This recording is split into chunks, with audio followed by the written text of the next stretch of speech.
नमस्ते जी। वैदिक राष्ट्र में आपका स्वागत है। आज का हमारा विषय है अनेक उतार चढ़ाव देखे हैं गुरुकुल झज्जर ने। आज की इस लेख के लेखक हैं वैदिक विद्वान डॉक्टर अशोक आर्य गाजियाबाद से। आगे बढ़े उससे पहले आपको बता दें, वैदिक राष्ट्र पर हम लगातार वेद के सिद्धांतों से जुड़े विषय आपके लिए लेकर आते हैं, इसीलिए वैदिक राष्ट्र को लाइक करें, शेयर करें, सब्सक्राइब करें, बेल आइकन की घंटी को दबा दें और अपने कीमती सुझाव कमेंट करना ना भूलें। आइए विषय की चलते हैं, आगे बढ़ते हैं। गुरुकुल झज्जर का नाम इस स्थिति में म्यूजियम के कारण विश्वविख्यात है। गुरुकुल झज्जर को इतिहास का स्रोत कहा जाता है। इसके म्यूजियम के कारण देश विदेश के शोधार्थी यहाँ आते ही रहते हैं। इस कारण इस गुरुकुल की ख्याति आज भारत ही नहीं है अपितु भारत की सीमाओं को पार करते हुए विश्व तक पहुँच चुकी है। इस संस्था ने जहाँ चंदगी राम जैसे विश्व प्रसिद्ध ख्याति के पहलवान पैदा किए हैं, वहाँ स्वामी ओमानंद सरस्वती जी, जो इस गुरुकुल के लंबे समय तक आचार्य रहे, कि इतिहास की खोज और ऐतिहासिक सामग्री के संकलन में रुचि होने के कारण इसे विश्व मानचित्र पर लाने का पूरा श्रेय उनको जाता है।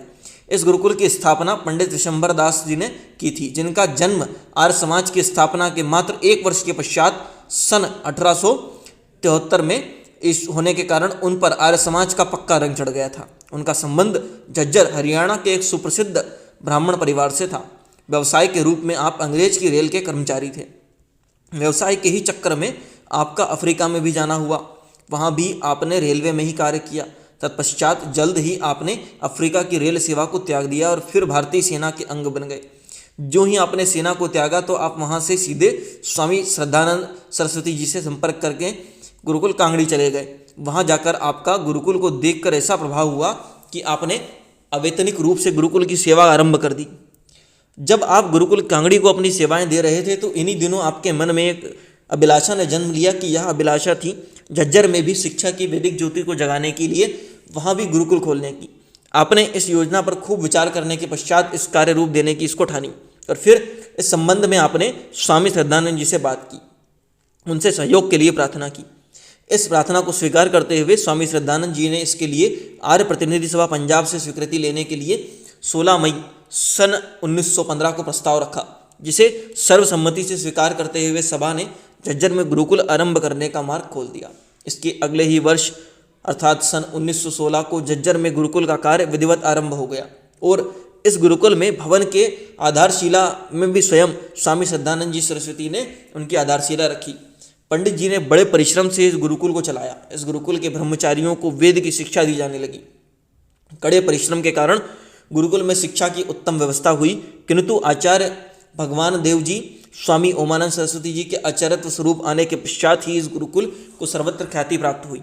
सन 1942 ईस्वी में पंडित जगदेव सिंह सिद्धांती तथा चौधरी छोटूराम जी के अनथक प्रयास से आचार्य भगवान देव जी ने इस गुरुकुल के आचार्य पद का भार संभाला और उनके आचार्य पद संभालने पर गुरुकुल नित्य नई ऊंचाइयों को पाने लगा।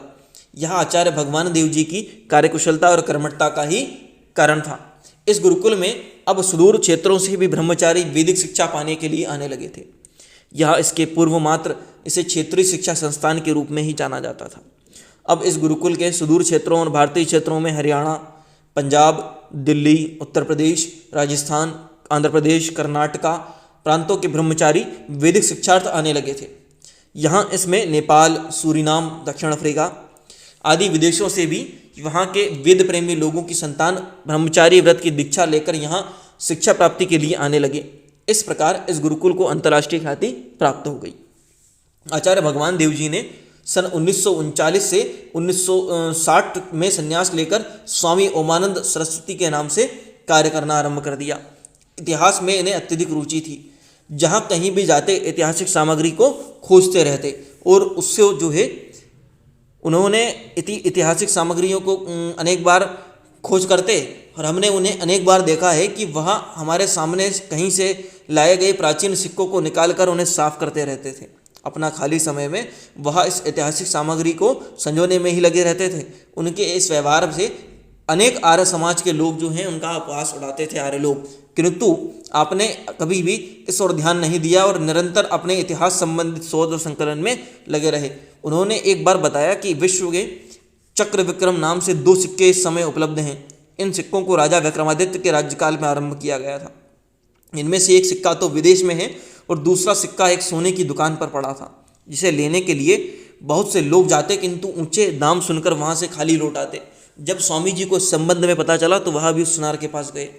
स्वामी जी ने सुनार महाराज से चक्र विक्रम सिक्का दिखाने की प्रार्थना की। सुनार ने हंसते हुए स्वामी जी से यूँ कहा कि स्वामी जी, इस सिक्के को बड़े बड़े लोग देखने आए, खरीदने की इच्छा भी व्यक्त की, किंतु इसका दाम देने को कोई तैयार ना हुआ।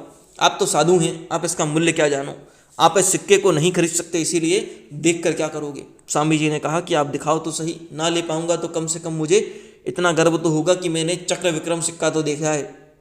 बड़ी मुश्किल से स्वामी जी उसे इस बात के लिए तैयार कर पाए। जो ही स्वामी जी ने वह सिक्का देखा तो उन्होंने उससे दाम पूछ लिया। उसने कहा कि आप दाम पूछ कर क्या करोगे, आप तो इसे खरीद नहीं सकते। स्वामी जी तो जानते ही थे कि वह कितने दाम मांगता है, इसके लिए पूरी तैयारी के साथ विपुल धनराशि के साथ वहाँ पहुँचे थे।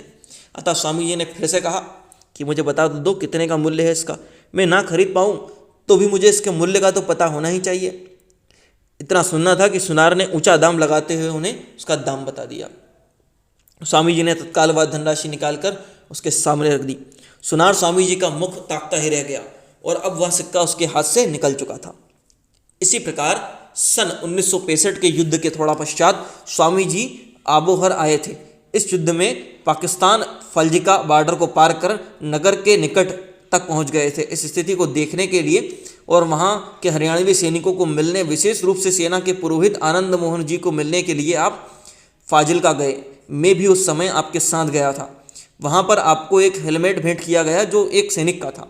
इसकी विशेषता यह थी कि पाकिस्तान के एक सैनिक की गोली इस हेलमेट को एक ओर से चीरते हुए दूसरी ओर पार करके निकल गई थी, किंतु उस सैनिक को छुआ तक भी नहीं जिसके सर पर यह टोप पहना हुआ था। इस प्रकार अनेक प्रकार के सिक्के, तोपों के गोले के खोल, हेलमेट, प्राचीन चरखे, हड़प्पा मोहनजोदाड़ो आदि से प्राप्त वस्तुएं आदि का संकलन कर एक विशाल भवन में आपने संग्रहालय आरंभ किया। इस संग्रहालय को देखने, इस पर शोध करने के लिए अनेक लोग, अनेक शोधार्थी समय समय पर गुरुकुल में आते रहते हैं।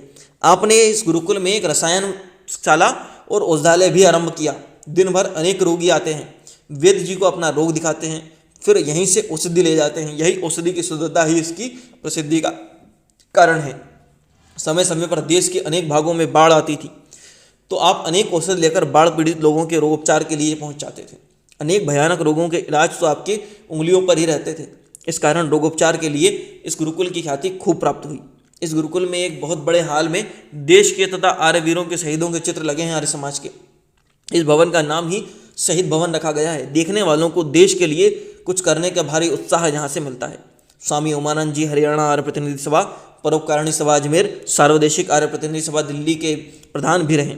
इन पदों पर रहते हुए उन्होंने आर्य समाज की खूब सेवा की।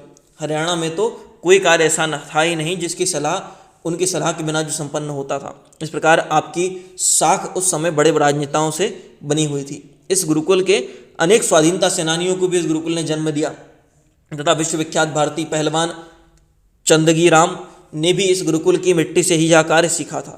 और वर्तमान में विश्वविख्यात योग गुरु स्वामी रामदेव जी भी इस गुरुकुल की ही देन है।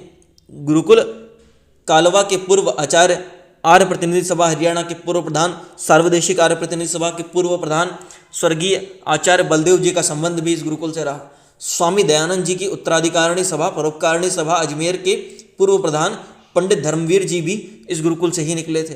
पूरे विश्व में प्राचीन लिपियों में एक लिपि ब्राह्मी लिपि को पढ़ने वाला एक ही व्यक्ति जीवित है जो उसको पढ़ सकता है। इस गुरुकुल के गौरव है कि वह व्यक्ति विरजानंद देवाकर्णी जी इस गुरुकुल के वर्तमान आचार्य हैं। आजकल आचार्य विजयपाल जी के नेतृत्व में यह गुरुकुल वैदिक शिक्षाओं के प्रसार में लगातार लगा हुआ है। इस प्रकार इस गुरुकुल ने अनेक छोटे से काल में जो उपलब्धियां प्राप्त की, उनके कारण इस गुरुकुल की ख्याति विश्व भर में है और निरंतर आगे ही आगे बढ़ती जा रही है। आर्यों को इस गुरुकुल पर गर्व है। चाहे भूभाग या भवनों की दृष्टि से यह गुरुकुल छोटे से रूप में ही दिखाई देता है, किंतु इसकी गौशाला बताती है कि यह गुरुकुल बहुत बड़ा है। विद्या और वैदिक संस्कृति का प्रचार जो इस गुरुकुल से होता है वह इसके बहुत बड़े रूप को दिखाता है। यह एक गुरुकुल ही नहीं अपितु एक विश्वविद्यालय की समकक्ष संस्था है। इस गुरुकुल के प्रकाशन विभाग में भी उच्च कोटि की पुस्तकें प्रकाशित होती हैं और हो रही हैं। इसकी पत्रिका में भी उच्च कोटि के लेख आते हैं। आप भी इसके बारे में जानिए और अगर कुछ विशेष बातें आप जानते हैं इस बारे में तो कमेंट बॉक्स में हमें बताइए। इस तरह के अन्य लेख भी अगर आप चाहते हैं तो उसके लिए भी आप हमें कमेंट बॉक्स में अपने सुझाव दीजिए। इस लेख के लेखक हैं वैदिक विद्वान डॉक्टर अशोक आर्य गाजियाबाद से। इस तरह के अन्य वैदिक लेखों के लिए, प्रेरणादायक कहानियों के लिए, महापुरुषों के जीवन परिचय के लिए वैदिक राष्ट्र यूट्यूब चैनल को लाइक करें, शेयर करें, सब्सक्राइब करें, बेल आइकन की घंटी को दबा दें और अपने कीमती सुझाव कमेंट करना ना भूलें। धन्यवाद।